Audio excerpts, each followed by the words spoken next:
In this video, I'm going to explain you about the fundamental theorem of integral calculus. So before going to the fundamental theorem of integral calculus, I'll try to explain you what is a primitive function. So we have a definition for the primitive function, that is nothing but any function fx whose derivative is equal to fx at every point x in an interval a is less than equal to x is less than equal to b is called the primitive of fx. The meaning of this is that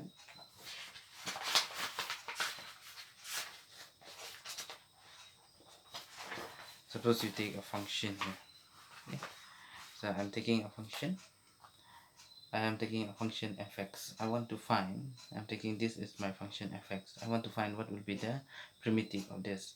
So if I take another function, fx, then this fx will be set to be the primitive, fx will be set to be the primitive of the small fx if f dash of x is equal to fx. So if we differentiate this function, if we get this, then we say, if we differentiate this function and if we get fx, then we say that this capital Fx is a primitive of fx. Suppose we have two primitives, suppose we have two functions, phi x. Then if we differentiate phi x, then we get fx. Then in that way also this phi x is also a primitive of fx. Okay, phi x is also a primitive of fx.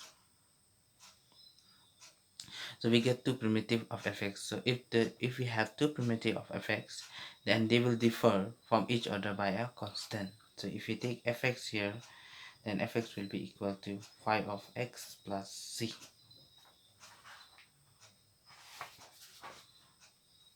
So we'll proceed with the fundamental theorem of integral calculus. So if we take this, here you have taken the statement of fundamental theorem of integral calculus. So if fx be continuous in a is less than equal to x is less than equal to b, and phi x be a primitive of fx.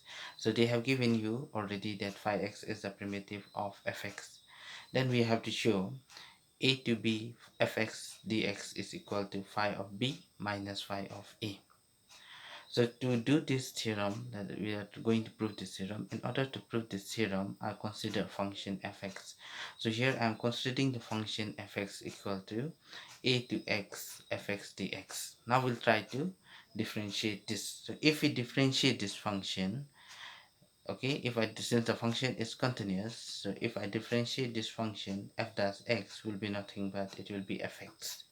Okay, and also they have given you that phi x is a primitive of fx. So by the definition of primitive, we have that if I differentiate this function, I should get nothing but fx.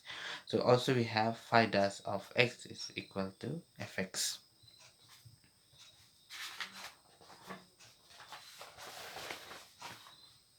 Okay, so we have two primitives, one is capital fx and one is phi x are the primitive of fx. Okay, so fx and phi x, since they are the primitive, they will differ from each other by a constant. So here I'm having fx equal to phi x plus c, that I'm taking as equation 1. So I'll take at the point a, I'll try to put in place of x, I'll substitute a, so f of a. So we are putting in place because we have defined, if you check here, that we have defined f of x equal to a to x fx dx. So in place of x, if I substitute a here, so here will be a. So if I substitute in that way, I get the upper limit and the lower limit to be same. So we know if the upper limit and the lower limit are same, it don't matter what will be the function, and the integration will be always 0. So we get the integration to be 0. Now we got that f of a is 0. Let us put in this equation when x equal to a. So if I put here a, I get f of a equal to phi of a plus c. So we get f of a is equal to 0 and phi of a plus c. So we try to find the value of c. So c is nothing but minus phi a. You put this value here in equation 1. So we get fx equal to phi b or phi x minus phi a. So we get here phi x minus phi a. So fx is nothing but a to x fx dx, which is equal to phi x minus phi a.